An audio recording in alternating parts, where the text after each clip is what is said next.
Japan doesn't start wars. Japan doesn't threaten neighbors. And for almost 80 years, Japan has been the quiet giant of Asia, rich, peaceful, and perfectly comfortable sitting under the American security umbrella. But that version of Japan, it's gone. Because right now, Beijing is witnessing a transformation it never expected to see again in its lifetime. Japan's military is back, bigger, faster, more advanced, and more strategically positioned than at any time since the end of World War II. And for China, this isn't only alarming, it's genuinely terrifying. Over the last 3 years, Japan has launched the most dramatic military expansion of its modern era. It isn't incremental, it isn't symbolic, it is a deliberate, sweeping reconstruction of Japanese hard power, long-range missiles capable of striking deep inside mainland China. A fleet of stealth fighters larger than any U.S. ally on Earth. New carriers, cutting-edge submarines, expanded intelligence networks, and fortified island defenses positioned directly along the PLA Navy's most vital maritime routes.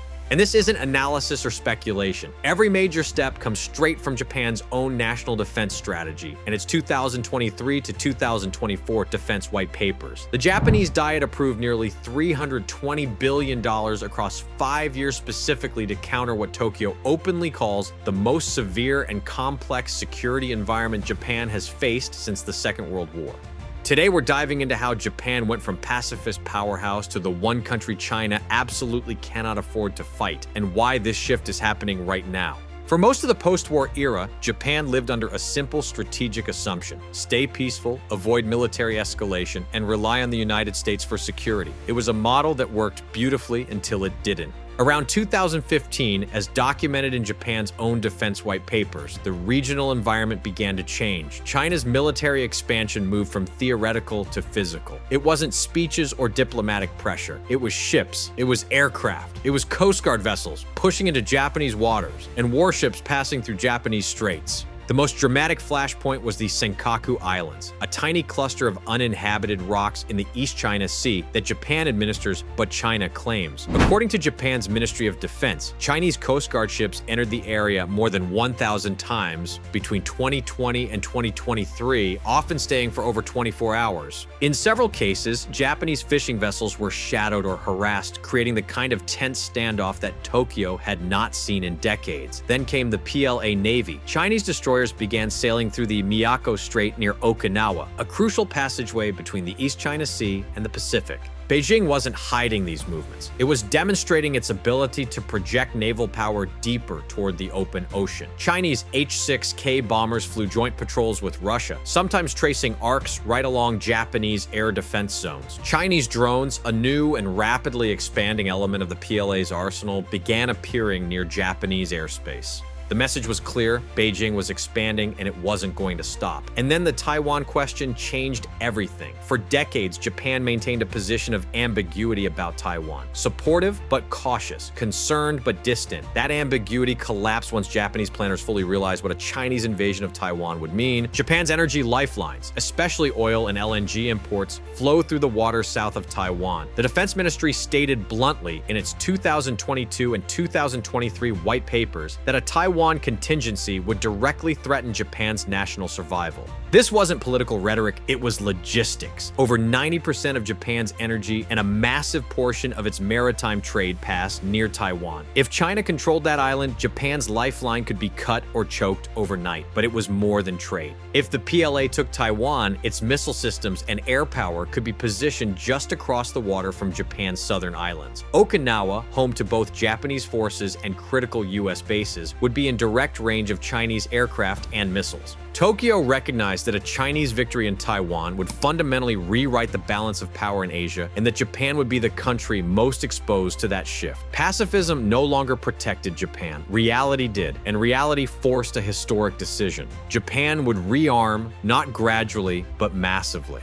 Japan didn't simply expand its defense spending, it detonated it. In late 2022 and 2023, Japan approved a new defense framework that would raise military spending to 2% of GDP, meeting NATO standards. This puts Japan on track to become the world's third largest defense spender. For a country that had spent decades hovering around 1% of GDP on defense, this was a seismic shift. The moment those numbers were published, scholars at institutions like Tsinghua University and China's National Defense University began warning publicly that Japan was no longer the military lightweight it had been for decades. Japan's industrial and technological base is enormous. If Tokyo directs even a fraction of that power into defense manufacturing, it becomes a global heavyweight very quickly. So what exactly is Japan building with this historic spending? The answer is simple: a military designed specifically to counter China across every domain. For most of its post-war history, Japan refused to acquire weapons capable of striking enemy territory. The Constitution didn't forbid it, but political tradition did. That barrier collapsed in 2022 when Japan announced it would acquire counterstrike capabilities. The first and most dramatic move was the purchase of around 400 U.S. Tomahawk cruise missiles, confirmed by the U.S. State Department in 2023. These missiles have ranges up to 1,600 kilometers, enough to strike Chinese missile bases, naval ports, airfields, and command centers across the entire east coast of China. At the same time, Japan launched upgrades to its domestic Type 12 cruise missile, extending its range to more than 1,000 kilometers. Japanese Defense Ministry project documents confirmed the expansion, along with enhancements to guidance systems and survivability.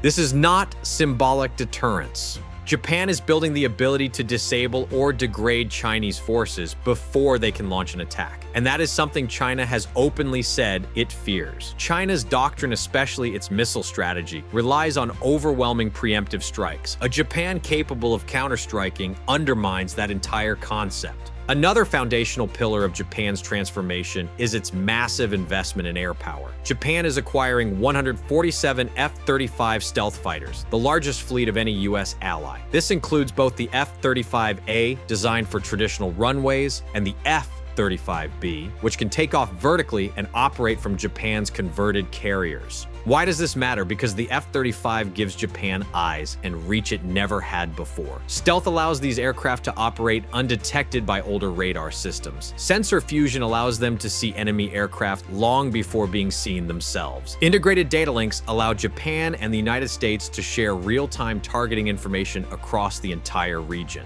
According to performance data from Lockheed Martin and Japanese procurement records, F-35s dramatically expand Japan's ability to track and engage PLA ships and aircraft. China knows this. Chinese state media and PLA officials have publicly criticized Japan's acquisition of F-35s because integrating them with U.S. forces creates a multi-layered surveillance and strike network that is far more difficult for China to counter than Japan's older jets. Japan isn't only upgrading its planes, it is upgrading its entire air strategy, and the F-35 sits at the center of a new, tightly integrated U.S.-Japan air defense architecture. Japan cannot call its ships aircraft carriers because of political sensitivities at home and in the region. So instead, it built helicopter destroyers and then converted them into full-fledged carriers. The Izumo and Kaga, originally designed to carry helicopters, are being retrofitted with reinforced flight decks, advanced heat-resistant materials, upgraded radar systems, and the necessary infrastructure to support F-35B operations. Japan's defense white paper calls them multi-purpose operation destroyers, but within the region, everyone understands their true role. These ships allow Japan to deploy stealth fighters close to Taiwan or even directly along China's coastline during a conflict. That capability changes everything. For China, these carriers eliminate the assumption that a conflict over Taiwan would be limited to the Taiwan Strait. With Japan deploying F-35Bs from the sea, the PLA must now plan for a much more complex threat picture, one that comes not only from the US but from Japan itself. Japan has long been known for its quietly exceptional submarine fleet. The Soryu and Taige classes are among the most advanced diesel-electric submarines ever constructed, featuring powerful lithium-ion batteries that allow long-duration silent operation, something even some nuclear powers envy. These submarines are specifically optimized for anti-ship warfare in the waters around Japan and Taiwan. Chinese naval analysts in journals such as Modern Ships and Naval and Merchant Ships have openly described Japan's submarines as a severe threat to carrier strike groups, especially in confined waters. Japan's surface fleet is equally impressive. Aegis-equipped destroyers like the Maya and Atago classes use advanced ballistic missile defense systems capable of intercepting some types of Chinese missiles. They anchor Japan's maritime strategy and form a shield for both Japanese and U.S. forces operating in the region. This navy isn't decorative. It is engineered to challenge and survive against the PLA Navy. Perhaps the most strategically important development is happening far from mainland Japan. Across the southwestern island chain, Yonaguni, Ishigaki, Miyako, Amami, Okinawa, Japan is building a defensive barrier specifically designed to restrict Chinese naval movement. These islands are being fortified with anti-ship and anti-air missile systems, long-range radar installations, drone surveillance hubs, and rapid deployment forces. They sit along the People's Liberation Army Navy's most critical exit routes into the Pacific. Beijing's naval forces must travel through these waterways to project power eastward.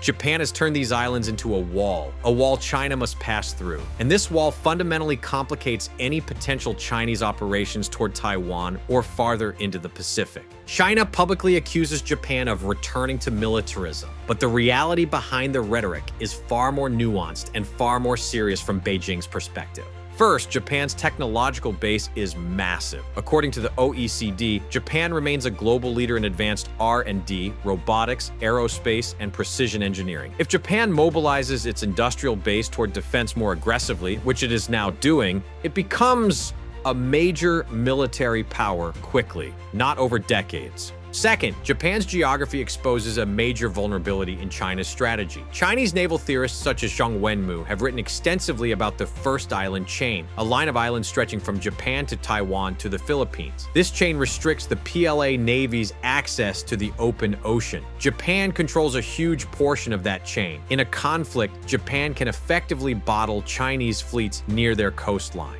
Third, Japan is no longer alone. It has positioned itself at the center of a large alliance network. In 2023 and 2024, Japan deepened its ties with the United States, Australia, and the Philippines. Through these agreements, Japan gains access to more intelligence, more bases, more military coordination, and more combined response capabilities. China isn't facing a single opponent. It is facing a network, and Japan is the northern anchor of that network. Taken together, these factors represent a strategic nightmare for Beijing. A Chinese attack on Taiwan would not be a regional crisis. It would be a direct threat to Japan. Former Prime Minister Shinzo Abe said it outright. A Taiwan emergency is a Japanese emergency. Current Japanese leadership continues to stand by that principle. They are not being ambiguous. US-Japan strategy documents since 2021 treat Japan as the primary staging area for any response to a Taiwan conflict. American forces in Okinawa, Kyushu, and the Japanese mainland would form the backbone of the defense. Japan's own self-defense forces would supplement, support, and if needed, directly engage. China knows it cannot take Taiwan while ignoring Japan. The geography makes that impossible. Japan sits less than 100 kilometers from Taiwan at its southernmost point. A conflict in Taiwan would immediately spill into Japanese airspace and waters.